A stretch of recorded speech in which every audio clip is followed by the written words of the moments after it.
The palace of Emperor Voss stood at the center of Drakmar, the capital world of the Draconian Empire. The building rose into the sky like a mountain of crystal and metal, catching the light of 3 suns and scattering it across the city below. Inside its walls, the most powerful being in 200 star systems was facing a problem that no amount of power could solve. Emperor Voss stood in the nursery, his silver scales catching the light as he moved. He was twice the height of a human, with amber eyes that usually held complete confidence. Today, those eyes showed something rare for a draconian ruler: fear. Before him, in 5 separate enclosures, his children screamed.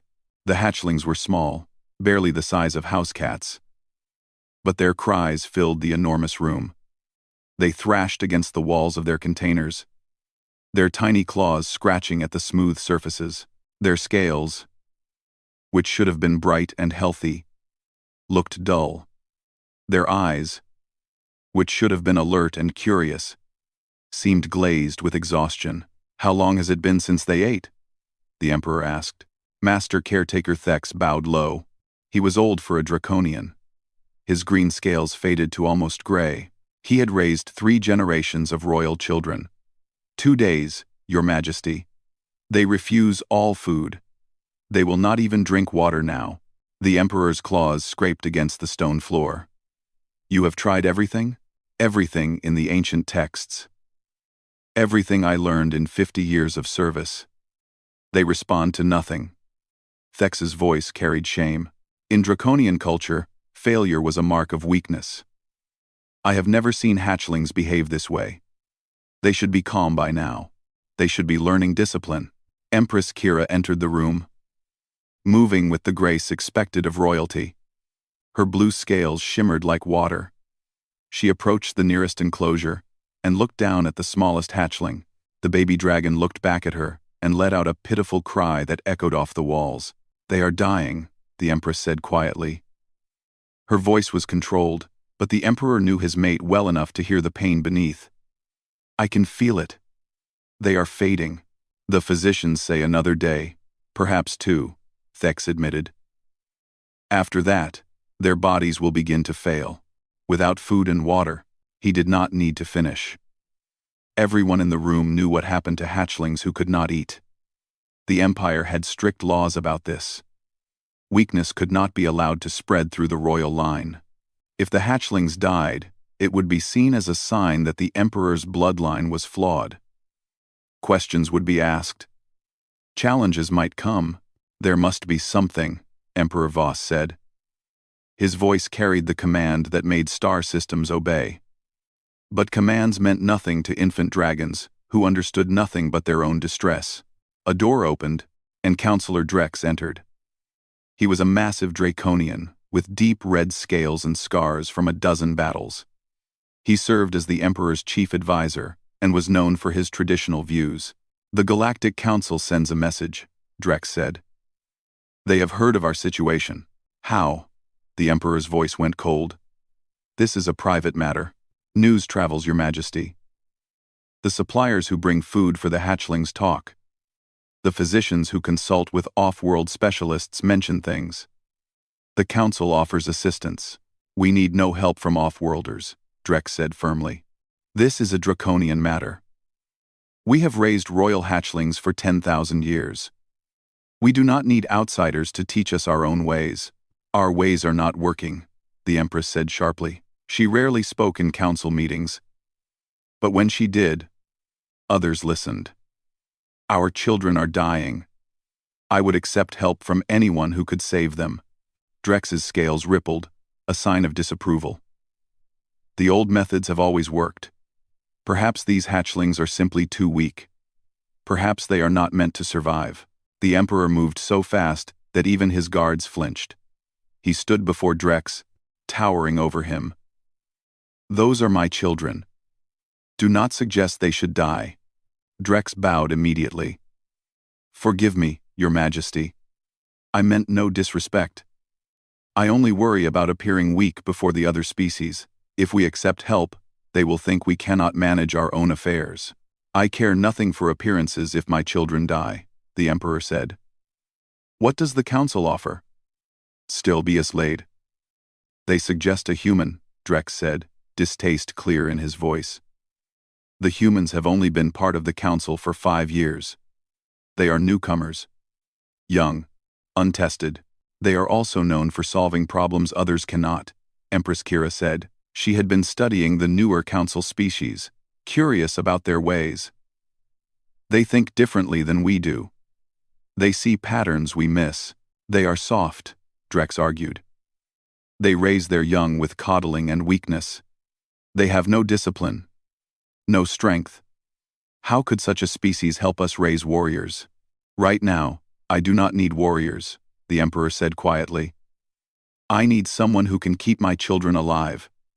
Send for this human. The transmission went out within the hour. Ambassador Claire Morrison, the human representative to the Draconian court, received the message with surprise. She was a small woman by Draconian standards, barely reaching the Emperor's knee. But she had earned respect through her calm demeanor and sharp mind. They want a childcare specialist, she said to her assistant, Jake Chen. The Emperor's hatchlings are in crisis. Jake pulled up files on his datapad. We have several xenopediatric specialists in the area. Dr. Helen Brooks is closest, but she is in the middle of a surgery. Dr. Patrick Stone is available, but he specializes in respiratory issues, for behavioral problems. He paused. There is Kate Sullivan. She is a nurse, not a doctor, but she has more experience with infant care across multiple species than anyone else in this sector. Send me her file, Claire said. She read through Kate's record quickly. 32 years old. Trained as a pediatric nurse on Earth. Volunteered for off-world service 6 years ago. Had worked with 17 different species, known for unorthodox methods but excellent results. Multiple commendations for creative problem-solving. Her record says she once calmed a Centauri spawn by singing it Earth lullabies, Claire noted. And she figured out that Rigelian infants needed less light. Not more. When they were fussy, she asks questions the rest of us do not think to ask, Jake said. She looks at basic needs before complex medical theories. Will the Draconians accept advice from a nurse instead of a doctor? They are desperate. They will accept help from anyone at this point. Claire sent the request. Kate Sullivan was on a supply station 3 systems away, helping staff deal with a minor outbreak of Parvian flu. She received the message during her rest period, and read it 3 times to make sure she understood correctly. The Emperor of the Draconian Empire wanted her help with his children. This is insane, she muttered to herself. But she also knew what happened to royal hatchlings who did not survive. She had read about draconian succession laws. If those babies died, it could trigger political chaos. Wars had started over less. She packed her things and caught the next transport to Drakmar. The palace was even more impressive than the pictures suggested. Kate felt very small as she walked through hallways built for beings 3 times her size. Draconian guards watched her pass, their expressions unreadable. She had worked with many species, but Draconians still intimidated her. They were predators, hunters, warriors. Everything about them spoke of strength and power. Ambassador Claire met her at the entrance to the royal quarters. Thank you for coming on such short notice. What exactly am I walking into? Kate asked. 5 hatchlings, 1 week old. They will not eat, will not sleep, and will not calm down. The best caretakers in the Empire have tried everything. The Emperor is desperate. You have 2, maybe 3 days to make a difference. No pressure then, Kate said with a weak smile. Claire led her to the nursery. The sound hit Kate first. The crying was constant. A high-pitched shriek that made her ears hurt. She saw the Emperor and Empress, both looking at the 5 enclosures with expressions of helpless frustration. Emperor Voss turned as she entered. Kate had to force herself not to step back. He was enormous, terrifying, powerful, but his eyes held the same fear she had seen in countless parents across dozens of worlds. The species did not matter. A parent afraid for their child looked the same everywhere. You are the human? He asked. Kate Sullivan, Your Majesty. I am here to help. Can you save them? Kate looked at the 5 hatchlings. They were exhausted, stressed, and terrified. She could see it in every line of their small bodies. But she did not say that. Not yet. Let me observe first, she said. I need to understand what is happening before I can help. The Emperor nodded. You may have whatever you need. Just save my children. Kate approached the nearest enclosure and knelt down. The hatchling inside stopped crying for a moment and looked at her with eyes that seemed far too aware for something so young. Then it screamed again. A sound of pure distress that cut through Kate's heart. She had 2 days to figure out what no one else could. The fate of an empire's heirs rested on her shoulders. No pressure at all. Kate spent the entire first day watching. She sat on the floor of the nursery, making herself as small and unthreatening as possible, and simply observed. The Draconians found this strange. They were a species of action. Watching without doing seemed like wasting time, but Kate had learned long ago that understanding a problem was more important than rushing to fix it. Master Caretaker Thex showed her the feeding routine. He approached the first enclosure with precise movements. Following what he explained was the traditional ritual. He announced himself formally, stating his purpose and intention. He presented the food on a special tray, holding it at exact chest height. He waited for the hatchling to acknowledge him and accept the offering. The hatchling screamed and threw itself against the far wall of the enclosure. Thex withdrew, his expression carefully neutral. You see the problem. They refuse all interaction. They show no respect for tradition or authority. Kate watched him move to the next enclosure and repeat the same ritual with the same result. How long does each feeding take? Normally, 15 minutes per hatchling. But now, since they refuse, I still complete the ritual, even if they do not eat. It is important to maintain structure. So, over an hour for all 5? Multiple times a day? Yes. Structure and discipline are the foundation of strength. Kate said nothing, but she made notes on her datapad. She watched as the physicians came next. They scanned each hatchling through the transparent walls of the enclosures, checking vital signs and recording data. They did not touch the hatchlings. They did not open the enclosures. They simply gathered information and left. Why do you not examine them directly? Kate asked Dr. Vex, the head physician. They are too agitated. Handling them in this state could cause injury to them or to us. We wait until they are calm, but they are never calm. Dr. Vex's scales rippled in what Kate was learning to recognize as frustration. Precisely the problem. By midday, Kate had seen enough of the caretaking routines. Now she wanted to see the environment itself. She walked around the nursery, examining every detail. The room was large, built to accommodate adult Draconians. The walls were smooth stone, polished to shine. The lighting was bright, mimicking the triple suns of Drakmar at full noon. The temperature was cool, comfortable for adult Draconians who did not generate their own body heat. The enclosures themselves were marvels of engineering. Transparent walls allowed observation from all sides. Smooth floors were easy to clean. Each had its own climate control, feeding station, and waste disposal system. Everything was designed for maximum efficiency and hygiene. Kate approached one of the enclosures and knelt down. The hatchling inside, the smallest of the 5, stopped thrashing for a moment and looked at her. Its eyes were light blue, almost white. It opened its mouth and let out a cry that sounded less like anger and more like pleading. I know, Kate said softly, even though she knew it could not understand her words. I know you are scared. I know you are scared. Ambassador Claire found her there an hour later, still kneeling by the enclosure, watching the hatchlings. Any thoughts? Kate stood, her knees protesting after sitting so long on the hard floor. Many thoughts. I need to talk to someone who understands Draconian culture better than I do. Can you help me with that? They went to Claire's office, a smaller room designed for human proportions. Jake was there, reviewing reports. Kate accepted a cup of coffee and sat down heavily. Tell me about Draconian childcare, Kate said. Everything. how they traditionally raise their young. Jake pulled up files on his datapad. Draconians believe that strength comes from discipline, and that discipline must start from birth. Hatchlings are separated immediately after birth to prevent them from becoming dependent on each other. They are kept in individual spaces to learn self-reliance. Caretakers maintain emotional distance to avoid creating weak attachments. Physical contact is minimal, except for necessary medical care. The goal is to raise warriors, leaders, beings who can stand alone. And this has worked for thousands of years? According to their records, yes. Though I should note that mortality rates for hatchlings used to be around 30%. That has dropped in recent centuries with better medicine.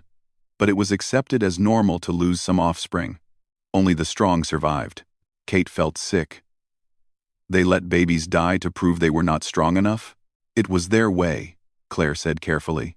We cannot judge their entire culture by our standards. Every species has different approaches to child rearing. But these are not just any hatchlings, Kate said. These are royal children.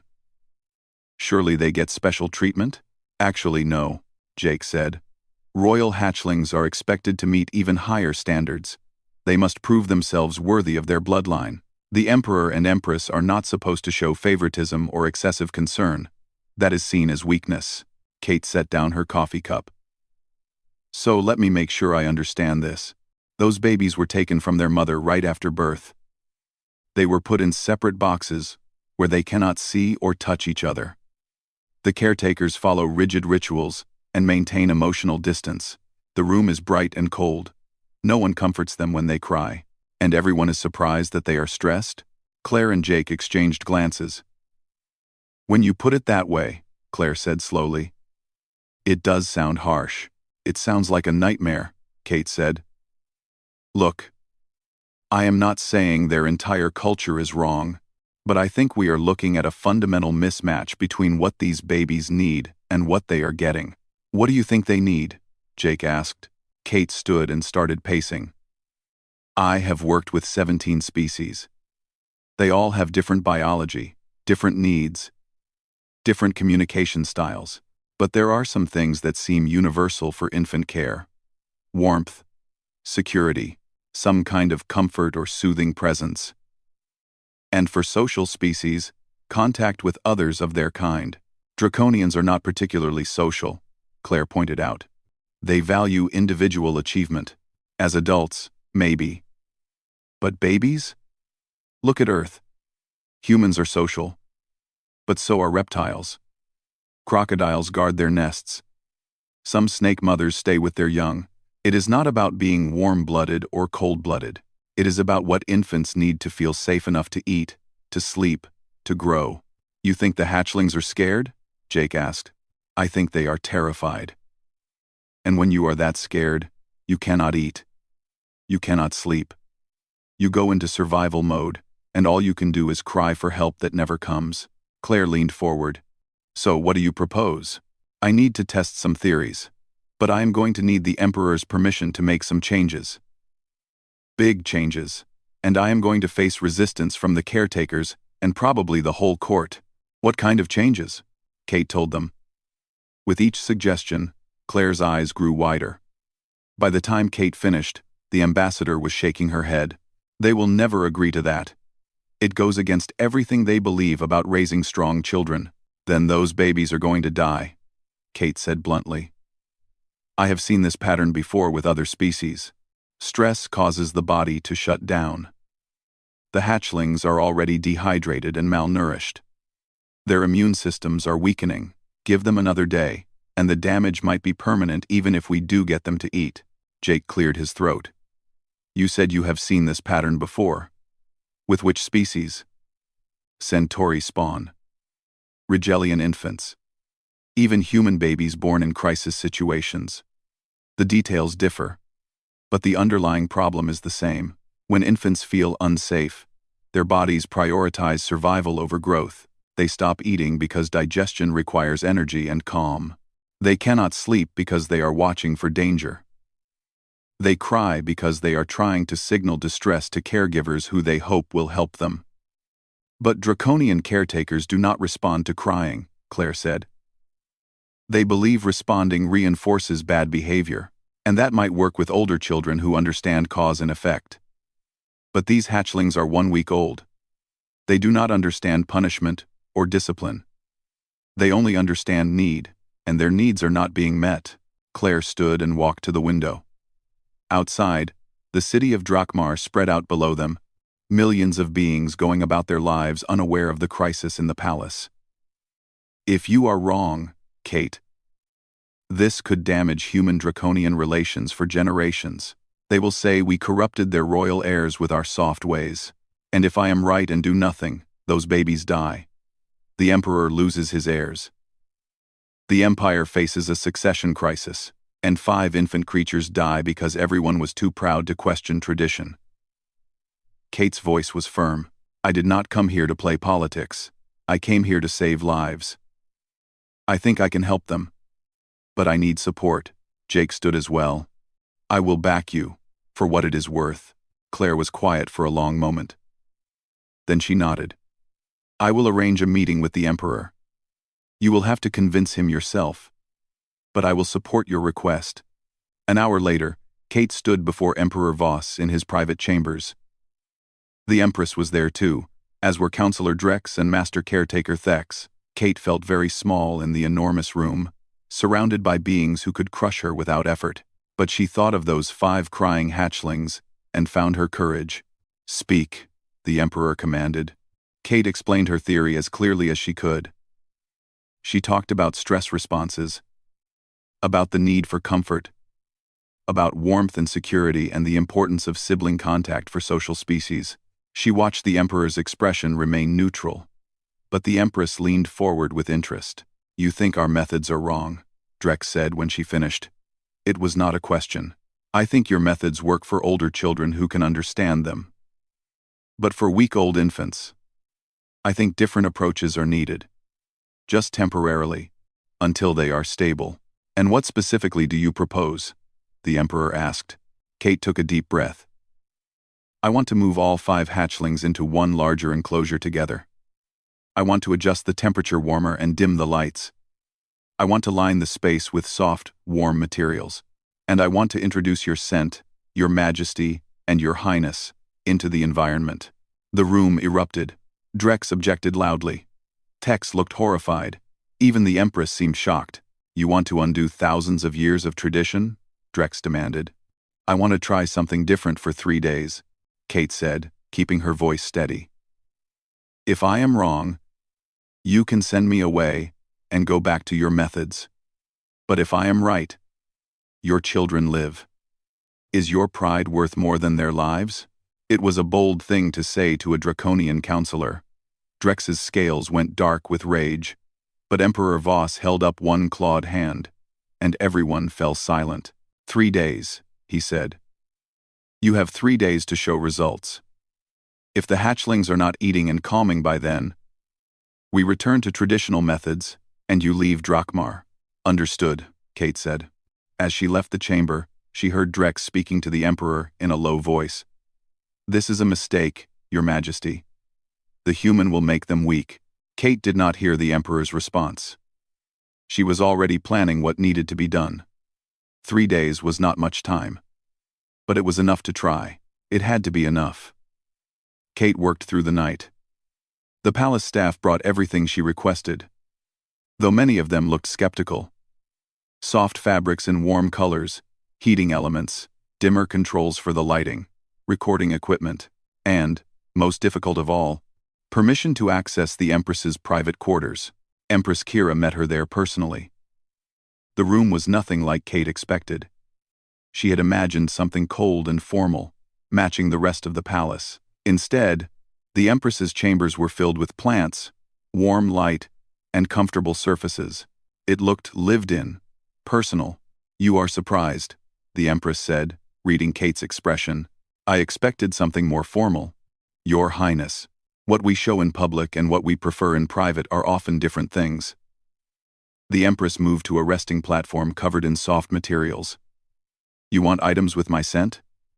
If you are comfortable with that, I noticed that when you entered the nursery yesterday, the smallest hatchling stopped crying for a moment. They recognize you. They want you. But they cannot reach you.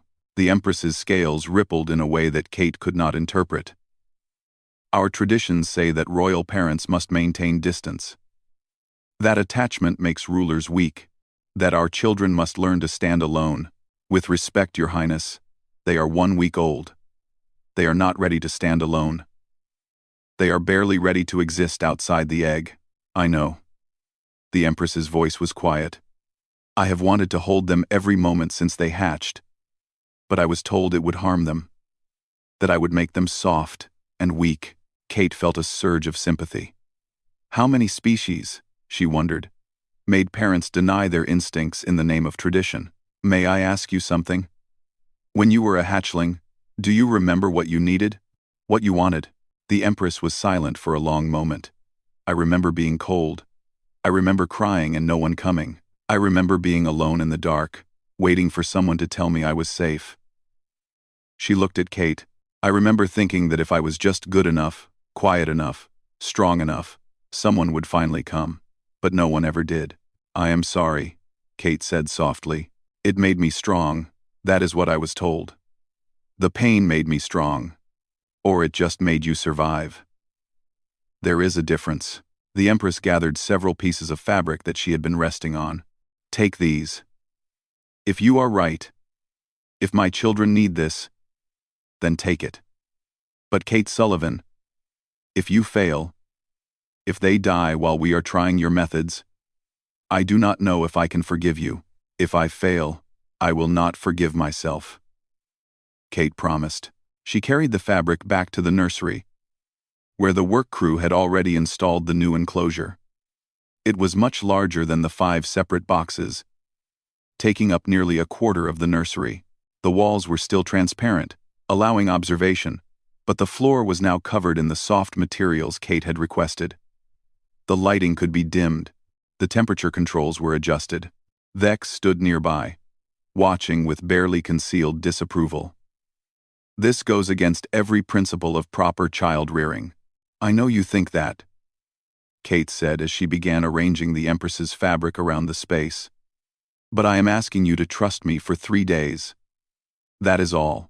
And if you are wrong, if this coddling destroys their spirit, Kate stopped and looked at him directly. Master Thex, I have seen their spirit. Right now, they do not have the energy to have a spirit. They are just scared babies using the last of their strength to cry for help. We are not going to destroy anything. We are going to give them a foundation to build on. Thex said nothing more. But he did not leave. He watched as Kate set up the recording device near where the Empress often stood. She had spent an hour that afternoon recording the sounds the Empress made naturally. There was a humming sound, so low it was almost below human hearing. It seemed unconscious, something the Empress did without thinking. Kate had recorded it, and now set the device to play it on a continuous loop, barely audible. What is that? Thex asked. A sound the Empress makes. I think the hatchlings would recognize it. It might calm them. A sound? You think a sound will fix this?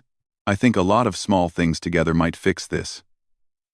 No single trick is magic. But creating an environment where they feel safe enough to eat and rest? That might work. The final preparation was the hardest part. Moving the hatchlings into the new enclosure. Kate had wanted to do it gently, carefully. But the draconian handlers insisted on following safety protocols. Each hatchling was netted, placed in a transport container, and moved individually to the new space. The babies screamed through the entire process.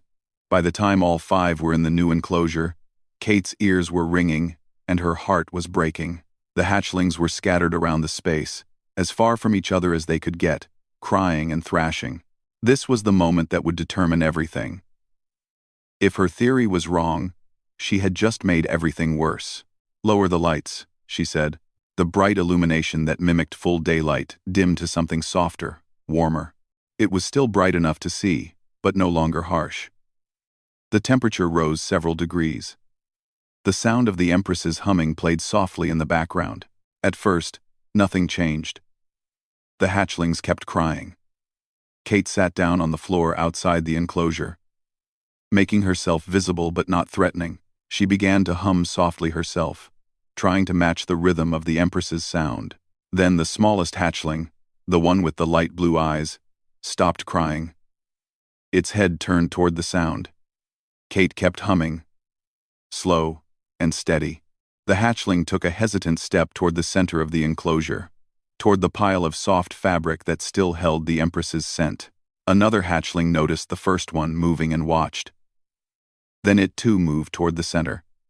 Then a third. Within 10 minutes, all 5 hatchlings were near the center of the enclosure.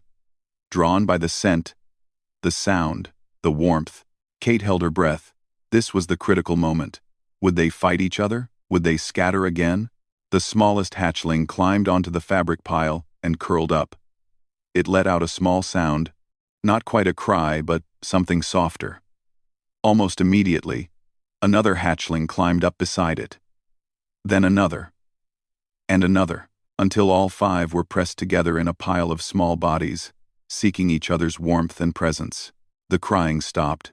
The silence in the nursery was profound. Kate heard Thex take a sharp breath behind her. She did not turn around, afraid to break the moment. The hatchlings lay together, their breathing gradually slowing, synchronizing.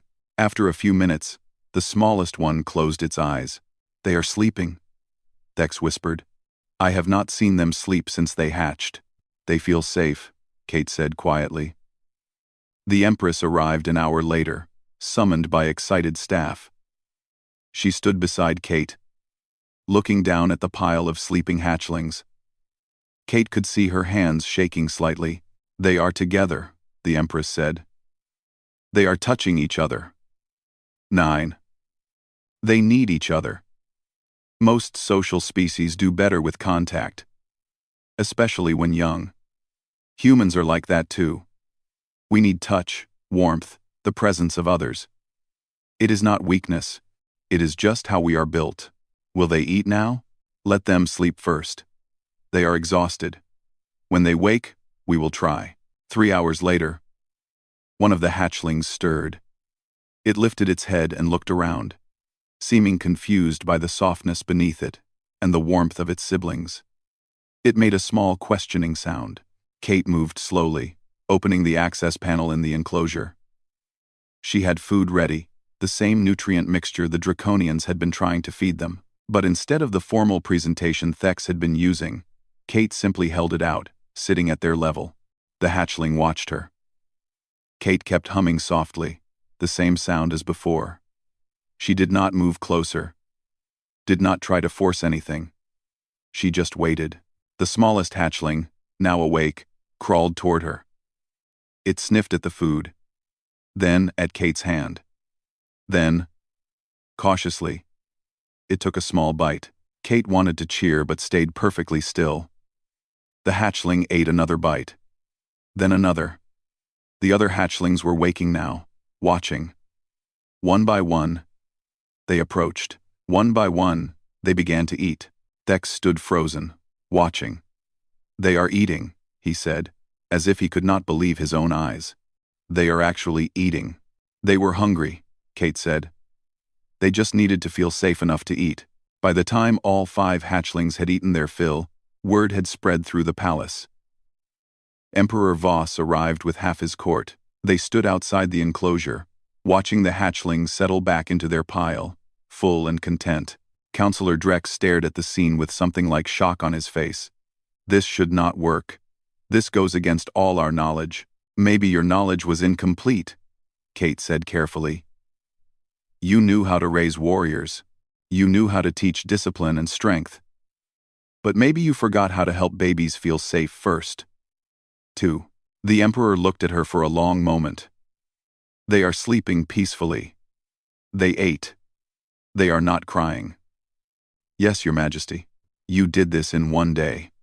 1 day, and you accomplished what we could not in a week. I just listened to what they were trying to tell everyone. They were scared. They needed comfort. They needed each other. Once they had those things, they could eat and rest." The Empress knelt beside Kate, looking at her children. "What happens now?" "Now they need time. They need to eat regularly, sleep regularly, feel secure regularly. Once they are stronger, once they trust that their needs will be met, then you can start teaching them other things. But right now, they just need to be babies.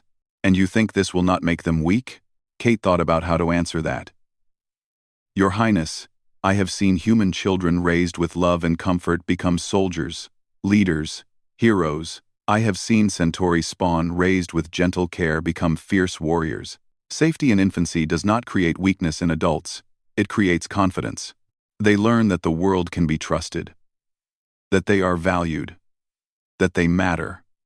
That foundation lets them take risks later, because they know they have something solid to stand on. The Empress's scales shimmered. I want to hold them. Then hold them, Kate said. They are your children. They need you. The Empress looked at her mate. Emperor Voss nodded slowly. Our traditions may have been wrong, or perhaps they were right for a different time. But these are our children. If they need us, we will be here. The Empress entered the enclosure carefully. The hatchlings stirred as she approached, but they did not cry. The smallest one crawled toward her, making a small chirping sound. The Empress picked it up gently, cradling it against her chest. The hatchling nuzzled against her scales and made a sound that could only be described as contentment. Kate saw tears on the Empress's face. She had not known Draconians could cry. You have given me back my children, the Empress said. I thought I had lost them before they could ever know me. But you have given them back. Kate felt her own eyes getting wet. They were always yours, Your Highness. They just needed help finding their way to you. As Kate left the nursery that night, she passed Counselor Drex in the hallway. He stopped her with a gesture. You proved your point, human. The hatchlings live. They eat. They rest. But what you have begun here will have consequences far beyond these 5 children. What do you mean? You have challenged thousands of years of tradition. Others will see what you did. They will ask questions. They will wonder if the old ways are truly the best ways. You have planted a seed of doubt. One plater. One plater. One plater. One plater. One plater. One plater. One plater. Is that so bad? Kate asked. If it saves lives? Drex was quiet for a moment. I was raised the old way. It was hard. It was painful. I believed that pain made me strong, but watching those hatchlings tonight, seeing them peaceful and content, I found myself wondering, what could I have become if someone had held me when I cried? What strength might I have had if I had learned safety before I learned survival? He walked away before Kate could respond, leaving her alone in the enormous hallway, thinking about change and tradition, and the courage it took to question everything you had ever known. The next morning, Kate returned to the nursery to find that everything had changed. The 5 hatchlings were awake, playing together in their shared space. They wrestled gently, explored the soft materials, and made small chirping sounds at each other.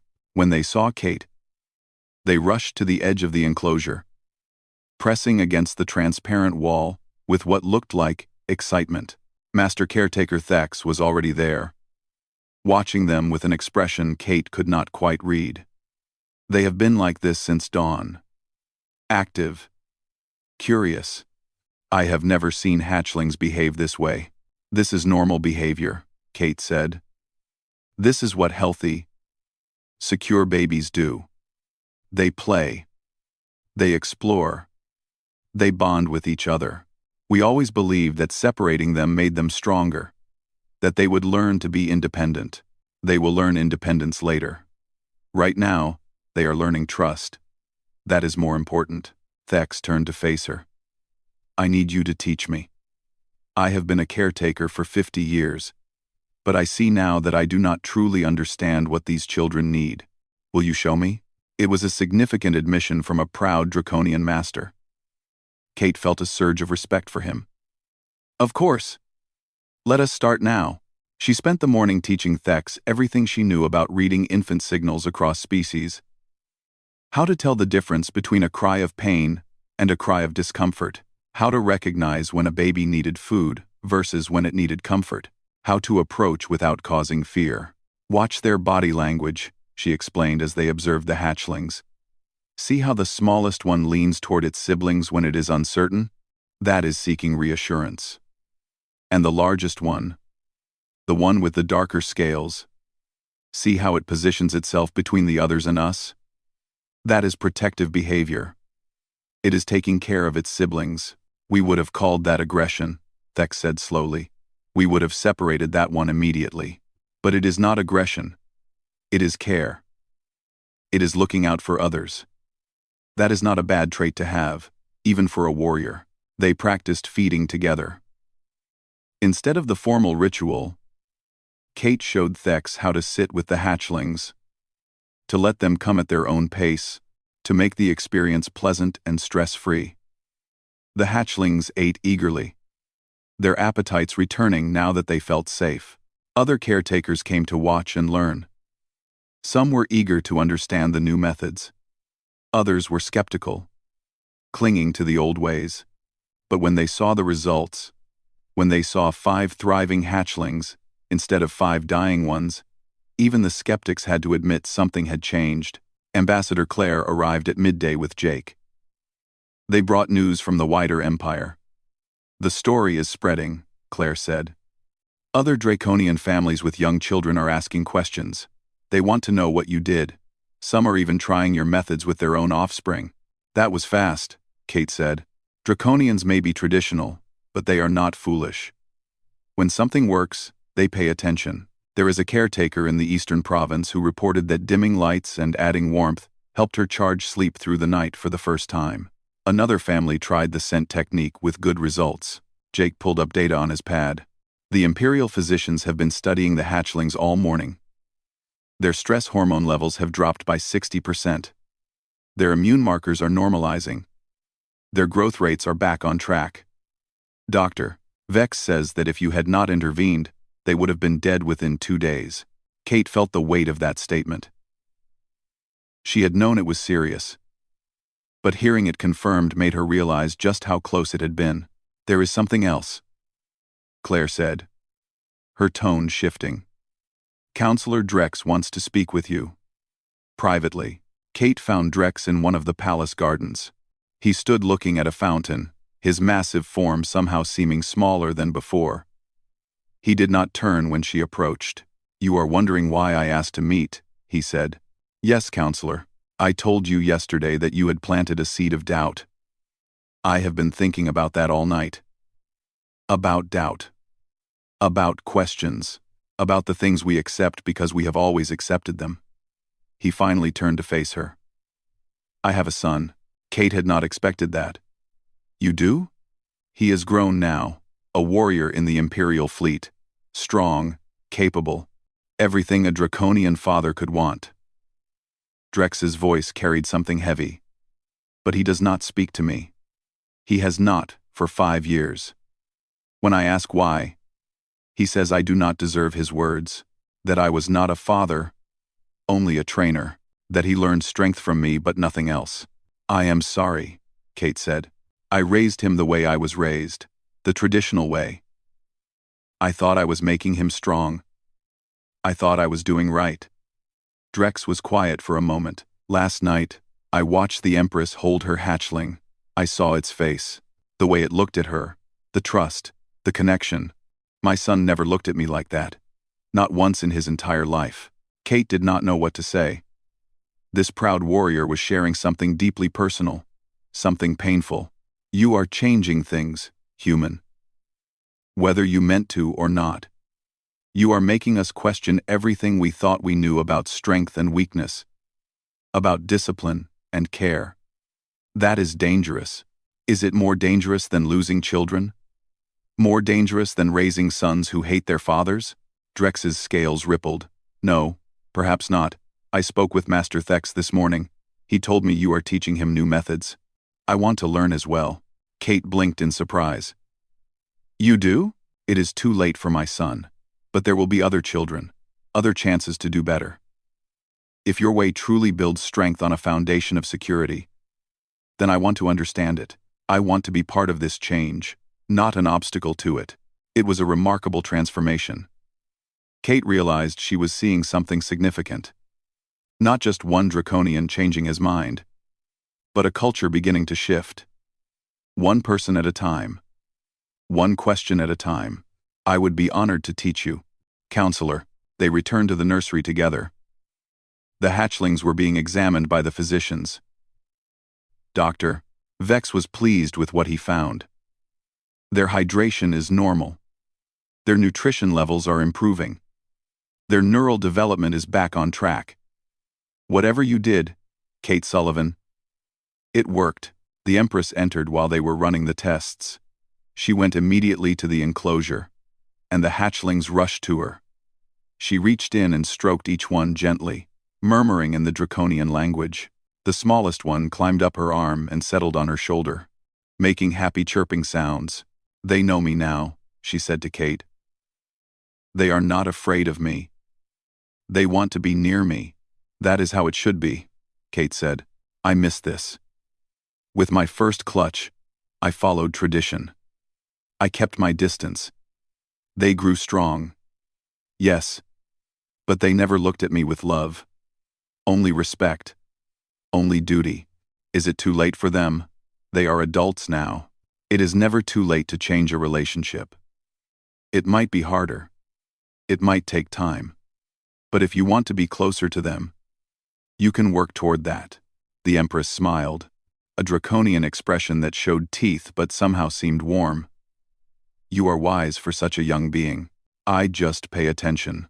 And I believe that care and strength are not opposites. They work together. Over the next few days, Kate worked with everyone who wanted to learn. She held classes for caretakers, taught the physicians about stress responses in infants, and advised families who came seeking help with their own children. The palace became a center of new learning, old traditions being examined, and new methods being tested. The Emperor himself attended one of the sessions. He sat in the back of the room, enormous and imposing, listening as Kate explained the principles of secure attachment. When she finished, he stood. You have done more than save my children, he said. You have given us permission to question our own assumptions. That is a gift beyond measure. On the 5th day, Kate introduced the next phase. The hatchlings were now stable, eating well, sleeping well, and showing normal development. It was time to start gentle structure. They need routine, she explained to Thex and the other caretakers. Not rigid ritual, but predictable patterns, feeding at regular times. Play periods. Rest periods. They need to know what to expect. How is that different from our traditional rituals? One caretaker asked. Your rituals were focused on teaching obedience. These routines are focused on creating security. The difference is in the purpose and the flexibility. If a hatchling is not hungry at the scheduled feeding time, we adjust. If they are tired earlier than usual, we let them rest. We follow their needs while also providing structure. She also introduced gentle boundaries. The hatchlings could not have everything they wanted. They had to learn to wait, to share, to accept when something was not safe or available. But these lessons were taught with patience and consistency, not through deprivation or punishment. You are still teaching discipline, Drex observed. Just differently. Yes, discipline does not have to mean harshness. It can mean teaching self-control, teaching consequences, teaching respect for others. But it is built on a foundation of care, not fear. The hatchlings responded well. They tested boundaries, as all children do. But they also learned. The largest one, whom Kate had started calling brave in her head, tried to bite a caretaker who was adjusting the temperature controls. Kate intervened immediately, firmly but calmly separating the hatchling and saying no. The hatchling looked startled but not frightened. It learned that biting was not acceptable, but it did not learn to fear the caretakers. By the end of the week, the transformation was complete. The 5 hatchlings were healthy, active, and well-adjusted. They played together, ate eagerly, and responded to their caretakers with trust rather than fear.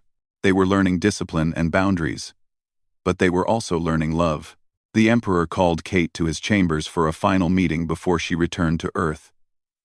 The Empress was there too, along with Ambassador Claire and Counselor Drex. "You came to save my children," the Emperor said. "You did that, and more. You have changed how we think about strength, about parenting, about what it means to raise the next generation." "I just showed you another way," Kate said. "The choice to change was yours." "We are issuing a decree," the Empress said. "All caretakers in the Empire will be trained in your methods. We are establishing a new institution, a school for child development that combines traditional draconian values with the principles you have taught us. And we want you to advise on its creation," the Emperor added. "You do not have to stay here permanently, but we ask that you return regularly to help guide this change." Kate felt overwhelmed. She had come to save 5 babies. Now she was being asked to help reshape an empire's approach to child rearing. "I am honored, Your Majesty. I will help however I can." Drex stepped forward. "I have a request as well. I would like you to help me understand how to reach my son. I do not know if it is possible, but I want to try." "It is always possible," Kate said. "It just takes patience and willingness to admit when you were wrong." "I was wrong," Drex said simply. "I am ready to admit that now." As Kate prepared to leave Drakmar, she visited the nursery one final time. The 5 hatchlings were playing together. Healthy and happy, the smallest one saw her and rushed over, pressing against the enclosure wall. Kate put her hand against the transparent surface, and the hatchling pressed its face against the spot. "You take care of your siblings," Kate told it, "and let your parents take care of you. You are going to grow up strong and kind." "I know it." Master Thex stood beside her. "I will watch over them. I promise you that. And I will teach others what you taught me. That is all I can ask for." As her ship lifted away from Drakmar, Kate looked down at the palace below. Somewhere in those crystal towers, 5 baby dragons were sleeping peacefully, surrounded by warmth and love and security.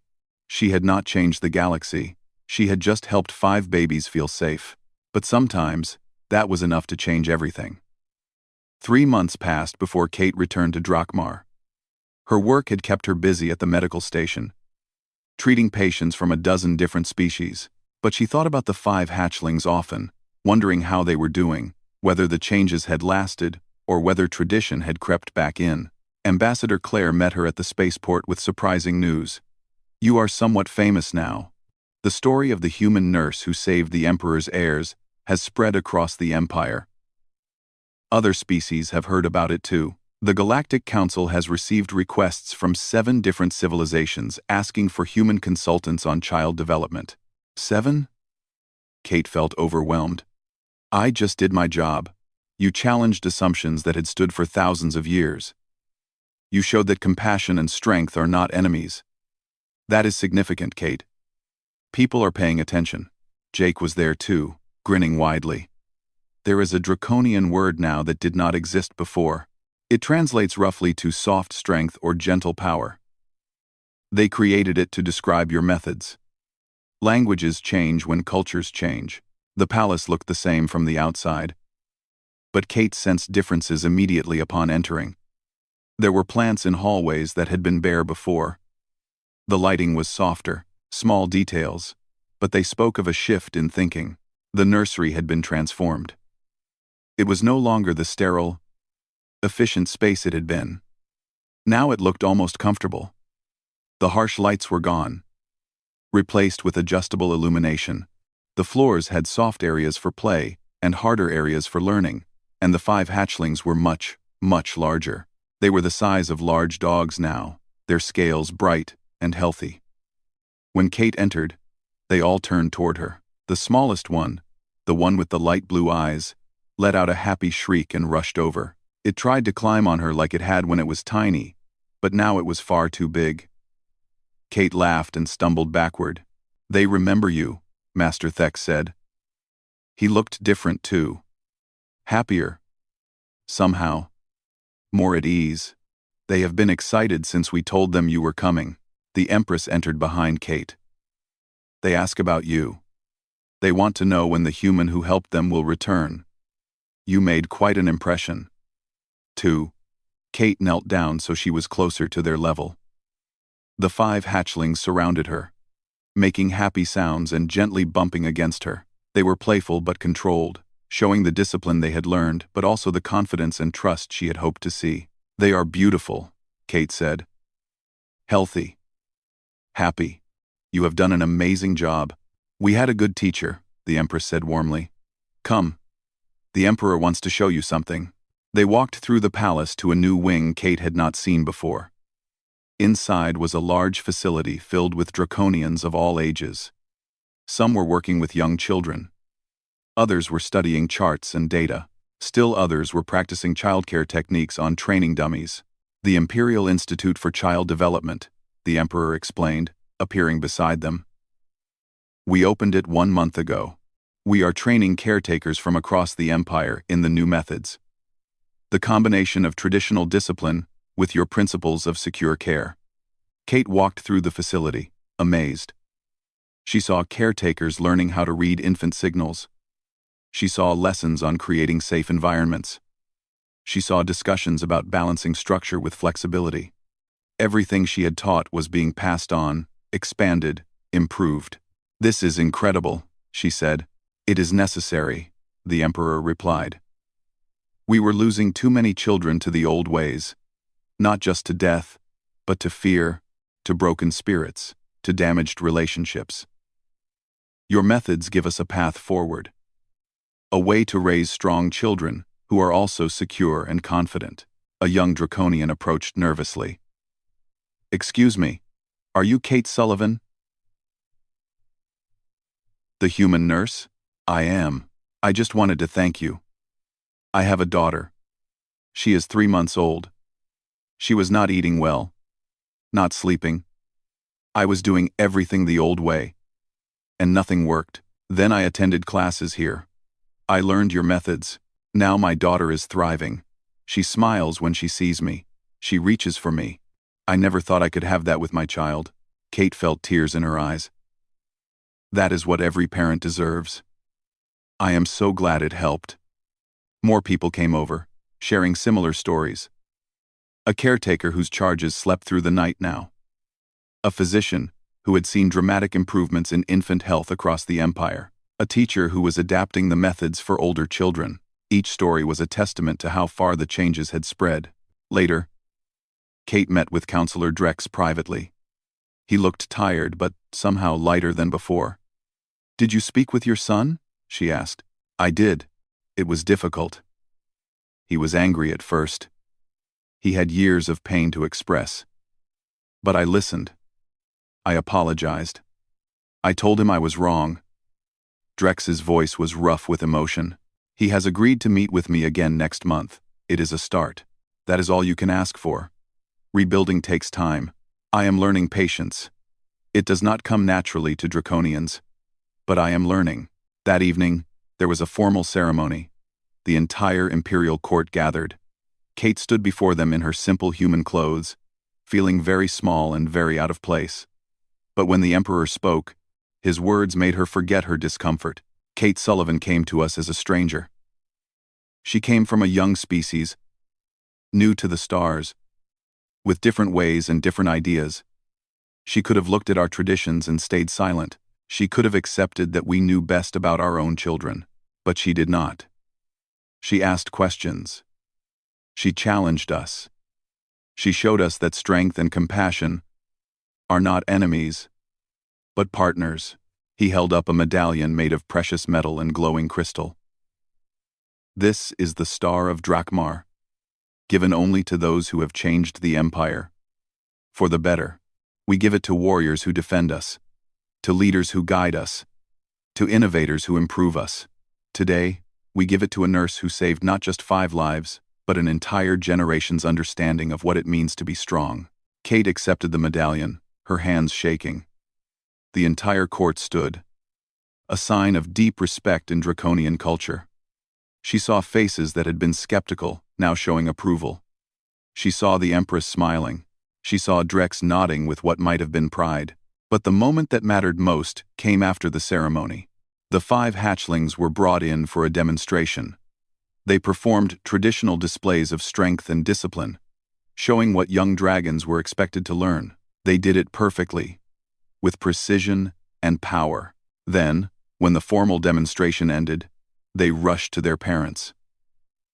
They climbed on the Emperor and Empress, making happy sounds, seeking affection, and the imperial couple, breaking thousands of years of tradition, embraced their children openly before the entire court. "This is the new draconian way," the Emperor announced.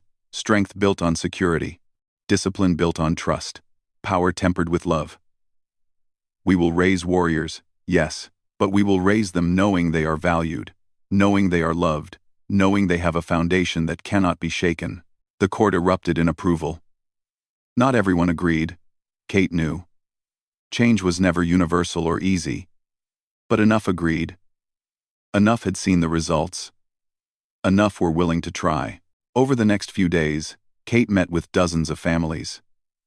She advised on specific situations, helped troubleshoot problems, and taught advanced techniques. She also learned the Draconians were adapting her methods to fit their culture, their values, their needs. They were not abandoning their traditions completely. They were evolving them. Jake found her one afternoon in the palace gardens. "You have messages. A lot of messages. The Centauri Collective wants you to consult on their spawning centers. The Rigelian Assembly is asking if you can train their medical staff. Even the Thaxon Hive is interested, and they usually do not ask humans for anything."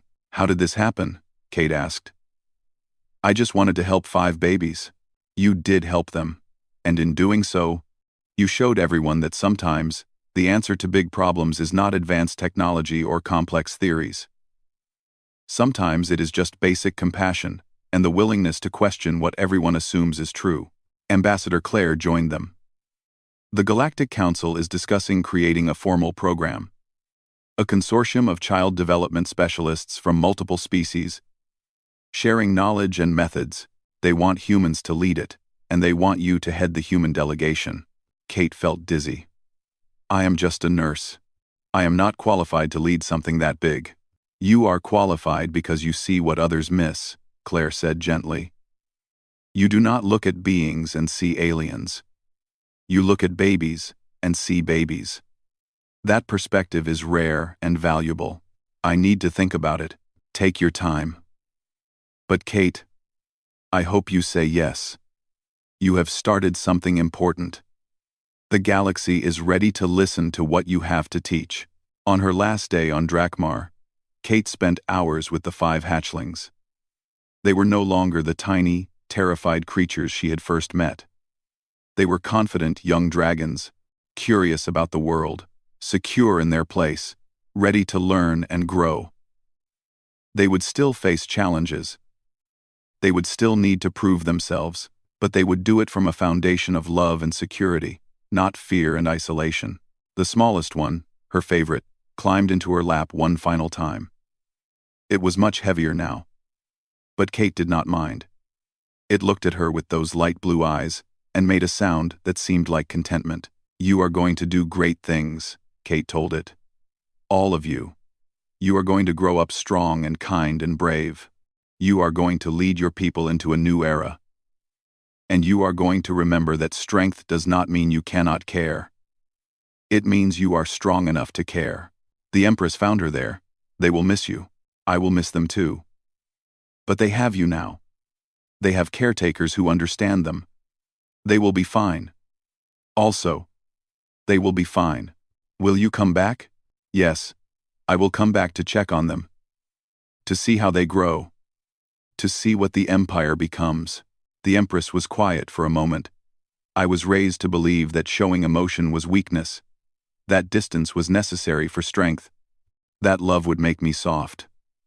But watching my children, seeing how their security gives them courage to try new things, to face challenges, to be themselves without fear, I realize I was taught wrong. Love does not make us weak. It gives us something worth being strong for."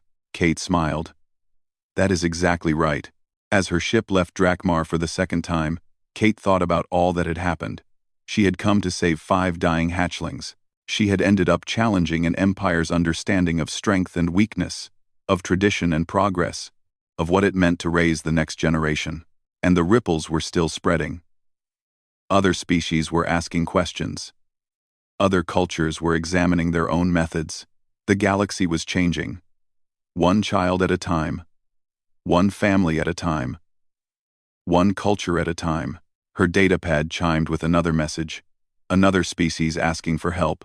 Another culture wanting to learn. Kate took a deep breath and opened the file. There was so much work to do, so many children who needed advocates, so many cultures ready to question their assumptions and try something new. She thought about what Jake had said, that humans were becoming known as bridge builders, as beings who could look at problems from fresh perspectives because they were not bound by ancient traditions. As species who asked questions no one else thought to ask. Maybe that was humanity's gift to the galaxy. Not superior technology or military might, not ancient wisdom or vast resources, just the ability to look at any being, from any world, with any biology, and see past the differences to the universal needs underneath. To ask, what if the old way is not the only way? What if we could do better?